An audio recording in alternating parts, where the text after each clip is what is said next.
guys, it's Reagan and welcome back to another video. Today I am back with a seasonal reading recommendations video. That's right, I have collected a few books off my shelf that I personally think would be great to pick up for this upcoming spring. For me personally, I love making seasonal TBRs. I don't know, kind of matching the books to the mood of the season is just something I personally really enjoy. I won't lie, I find spring to be a little tricky to figure out what exactly it is that I personally want to read. Therefore, I always feel like my personal TBRs are quite a mix of genres and vibes and even like book length itself. That being said, I do feel like that is reflected in the recommendations I have for today, but without further ado, let's go ahead and dive right in. The first book I have to show off is one that I personally just read in the spring months and love, so I felt like it would be a perfect book to include within this video, and that is Shadow of the Fox by Julie Kagawa. This is the first book to the Shadow of the Fox series, which is a YA fantasy series that I personally thought was just so much fun. This is just such an easy story to fall into head first and just really enjoy the experience from beginning to end. But this essentially is primarily a dual perspective fantasy story following Yumeko and Tatsumi. Yumeko is half human, half kitsune, and she essentially has been raised in this remote temple by monks her entire life. Given her half kitsune nature, Yumeko is really good at illusions and is also just a trickster at heart, but given her upbringing, she hasn't had a lot of opportunity to explore outside of the walls of the temple. Where she lives, they have the sacred duty of protecting this particular scroll, which essentially allows you to summon an ancient dragon, which will grant one human one wish every 1,000 years. At the beginning of this book, Yumeko's temple is attacked and everyone around her is killed, and she is essentially granted the task by her mentor to take the scroll and bring it to a faraway temple for protection. There she runs into our other main character, Tatsumi, who is a demon hunter, and he essentially is part of this dark shinobi samurai clan, and he was sent on a mission to actually capture this scroll. Our main character Yumeko essentially tricks him, basically not disclosing that she in fact actually has the scroll, and instead kind of tries to get him to be her bodyguard, and he agrees in hopes of locating the scroll to bring back to his superiors. I personally really enjoyed this book from beginning to end. It's such a fun journey novel, and it really centers two characters you can't help but fall in love with. It also houses a lot of tropes I personally find to be very entertaining. Particularly, we have a really sunny, cheerful main female character and a really grumpy, has been trained to hide his emotions his entire life to prevent getting possessed by his own demon sword kind of characters coming together. They have to learn to trust and rely on one another despite the fact they're both keeping so many secrets, and following them on this journey through this sort of fantastical Japanese setting is just so cool. Not to mention there's really interesting magic from demons to also elemental components, as well as a lot of really fun side characters. I just really thought this was a great novel from beginning to end, super entertaining, and a perfect YA series to keep you entertained and possibly one to binge as well this season. Speaking of series you can binge from beginning to end, I also have City of Stairs by Robert Jackson Bennett. This is the first book to one of my all-time favorite fantasy trilogies out there. It just to me is one of the most underrated series, but also one that I personally feel like is incredibly unique and combines so many interesting elements within a fantasy setting. I would describe this as sort of a geopolitical thriller meets a gods come to earth fantasy story. This is essentially set in a fantastical world where gods used to live on land, and there was one very powerful country who basically could utilize the power of the gods, and they used this power to not only provide themselves with great riches, but to also control a lot of the territory surrounding them. However, before the start of this novel, those gods were actually killed off by a neighboring land, and this essentially created mass devastation across this once very powerful and colonial country. Essentially, imagine half your infrastructure, government power just disappearing overnight. It created immense chaos. Now this once subjugated country is in charge, and they have essentially censored and erased all history of these gods. And in this first novel, we follow our main character Shara, who is a diplomat and spy, and she basically travels to a once powerful city to essentially investigate kind of some rumors of gods kind of coming back. However, when she begins to dig a little bit deeper, she begins to realize there's a larger conspiracy at play.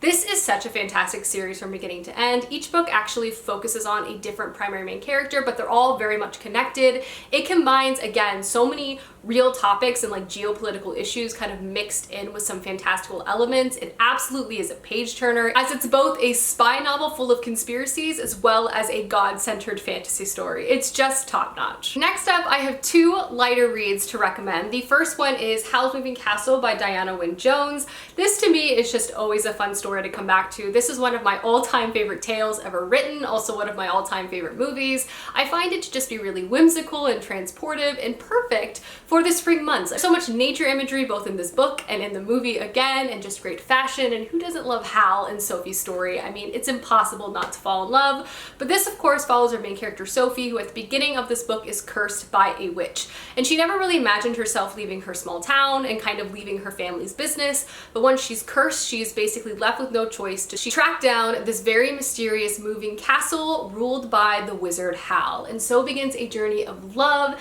and friendship and magic. It's just imaginative and just so beautiful. I personally want to reread this sometime in the next coming months and also continue on with the rest of the books within this series, as I've actually only ever read the first one, but this is just a classic and something that always kind of brings a lot of nostalgia to my life and a lot of warmth to my heart. So if you're looking for a bit of a pick-me-up and a smile on your face this spring, definitely check out Howl's Moving Castle and watch the movie if you haven't. Next is just an incredibly entertaining option. If you want something full of drama and angst, this is the book for you, and that is Anna K by Jenny Lee. And this is actually a modern retelling of Anna Karenina, kind of set in the high society of New York. And when I tell you this book is dramatic, I am not exaggerating. I actually read this book in one sitting. It was absolutely impossible to put down. You just could not stop watching the train wreck before your eyes, but that is what makes it so much fun. And this essentially follows our main character, Anna Kay, who's at the top of Greenwich society. She's beautiful, she's talented, and she seemingly kind of has a lot of her life planned out. She's going to attend a very prestigious university. Her boyfriend is really successful himself and has a lot of family connections, but she begins to get drawn to and tied to the wrong sort of boy, and that is Count Vronsky. There begins sort of this really fast-paced and dramatic love story, also centering a bunch of different side characters, both in Anna's family and other people within society. Again, this I feel like really captures the absurdity of sort of court politics that would have been present in Anna Karenina, the glittery balls, the backstabbing, and all of that kind of, again, updated to this modern New York high society gossip girl vibe. This is by no means a realistic teenage romance, but that is what makes it so unbelievably captivating. I really just felt like this was just a perfect kind of modern retelling of this particular classic. There's also a sequel coming out to this later this year, which I'm really excited to pick up myself. But yeah, I thought this was great. I was absolutely flabbergasted by quite a few of the plot points present in this book. If you're looking for a fun and dazzling YA contemporary novel, check out Anna K. I promise you, you will not see some things coming. Next up, I have two fantasy series that each only have one book out, but will have new books coming out soon, so it's the perfect time to get started so you can anticipate these upcoming releases. The first one is The City We Became by N.K. Jemisin. N.K. Jemisin is one of my favorite fantasy authors out there. Her writing, her worlds, just everything about her works honestly blow my mind every time. Just truly, if you don't want to read this, check out another one of her books because they're all so excellent. But this one I feel like is a wonderful one to pick up this spring, as it is an urban fantasy novel, so it's actually set in our world and our reality. But the concept of this book is that after a certain amount of time, major cities can actually become alive, and they're personified in one particular individual that kind of can house the power of this city. And at the beginning of this novel, New York, the primary setting and also persona of the story is about to wake up and become alive. But something is happening that is preventing this birth from happening smoothly, and essentially there's an evil force kind of trying to destroy it before it can become awake. Due to this, instead of there being one singular person who is the entirety of the city, each borough then kind of wakes up and is personified in a different person throughout the story. And these characters and boroughs' lives begin to kind of awaken and expand in ways they could have obviously never expected, and their lives begin to become intertwined as they begin to work together to try to locate the persona of New York to save them, and also save New York from this evil force that's trying to destroy it. I mean, there's just so many positive things I could say about this particular story. For one, the setting of New York City absolutely shines within this novel. It's so interesting that each of the characters that represent these boroughs can feel so unique and alive, but also somehow embody an entire geographical area. I love not only being introduced to all of these characters, kind of following them as they begin to realize their powers and also become connected to one another, and it's watching them all come together to kind of confront this powerful evil force. But it's also really important to know that this evil force is, yes, this weird weird sort of nameless monster that is physically destroying the fabric of New York City, but it's also representative and kind of contaminating New Yorkers at the personal level. It also represents the societal problems, the hatred, the bigotry that is infecting places and cities all around the world. I just felt like this book was so smart, so wonderfully written, full of such life and such great characters that you want to root for immediately. It's also just absolutely so creative. As a work of speculative fantasy fiction, I've truly never encountered anything quite like this. N.K. Jemisin is constantly pushing the boundaries of this genre and creating stories that will just knock you out of the park. I loved this. I read this last year, and if you have not read it, it's definitely worth picking up. It's also like, if you have been or lived in New York City, you have to read this book. How N.K. Jemisin is able to capture the spirit of the city of New York is just impeccable. Next up, I also have The Boneshard Daughter by Andrea Stewart, and this again is the first book to a new multi-POV fantasy story. This is a multi-POV fantasy story that's set in an empire that's kind of on the cusp of destruction and also revolution. Essentially, this empire has been ruled and controlled by an emperor who essentially uses something called boneshard magic to control not only the subjects, but also to keep kind of the bureaucratic nature of this empire running. As I mentioned, this is multi-POV, but one of the central characters that we do follow is Lynn, who is the daughter of this emperor, and she has essentially decided that she is going to learn the mystery behind this boneshard magic, as her father keeps it very, very tight-lipped and secret. And as she begins to dig a little deeper within these castle politics, she begins to be confronted with questions and also a legacy she doesn't quite know what to do with. Again, Lynn is not the only character we follow. We also follow a smuggler and hunt for his lost wife, as well as kind of a mysterious POV who is very focused on picking fruit.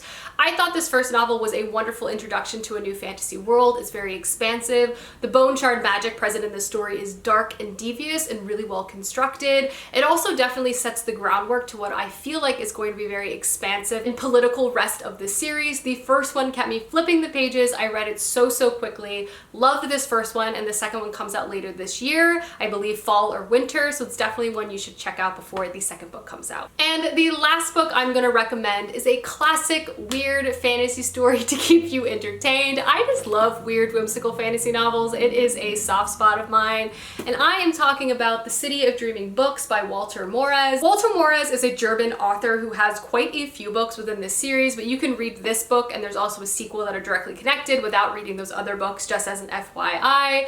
But this is a novel I read, I want to say about a year and a half ago, and it was just one of the most unique and bizarre novels I've honestly ever read, and I enjoyed every single second of it. I also want to note it's full of illustrations, which I feel like really helps the overall story and provides additional imagery to an otherwise very visual tale. And this book essentially follows our main character, who is a dinosaur. You heard that correctly, he is a dinosaur. And essentially at the beginning of the story, upon his godfather's death, he inherits a manuscript by an unknown author. And essentially our main character has dedicated his whole life to reading books and becoming the best writer of his time. And when he reads this manuscript, it is the best piece of writing he has ever seen. And this sends him on a quest to basically try to locate this lost author, which leads him to the City of Dreaming Books, which is this sort of tourist destination for avid readers. It basically has everything a reader could love. Rare signed first editions, literary agents, and for hire critics that you could find. Also just hundreds upon thousands of bookstores just stuffed full with books. However, there is a darker side of the City of Dreaming Books, and essentially it is built upon kind of a set of caverns, which is full of hidden books below, as well as monsters. Essentially, there are individuals called book hunters, which brave these very dangerous caverns in hopes of finding rare first editions that they can sell above ground. Once our main character arrives there, he kind of gets pulled into this book hunter culture and begins to realize that this missing author might be a more devious plot than he initially realized. This is just a book for book lovers. There's so much writing imagery present in this, just the whimsical world constructed by the love of books. It's just so much fun to read. It's also just full of so many different types of fantastical creatures, and just the fact that your main character himself is a literal dinosaur. It's just one that is so much fun, but also very, very dark. Once the plot itself begins to pick up and you kind of get beyond just how fun and whimsical the world is, quickly realize there's something quite diabolical at play, which just gives this book layers, you know what I mean? But yeah, this is definitely one I would highly recommend. I want to get to the sequel soon and also check out more books by this author, but this is just one of the most unique and weird books I've ever read, and I just think more people should read it. Alrighty guys, those are my spring reading recommendations. Please let me know down below some books you think would be perfect for the spring season, as I would love to know, and I will see you guys soon with another video soon. Goodbye!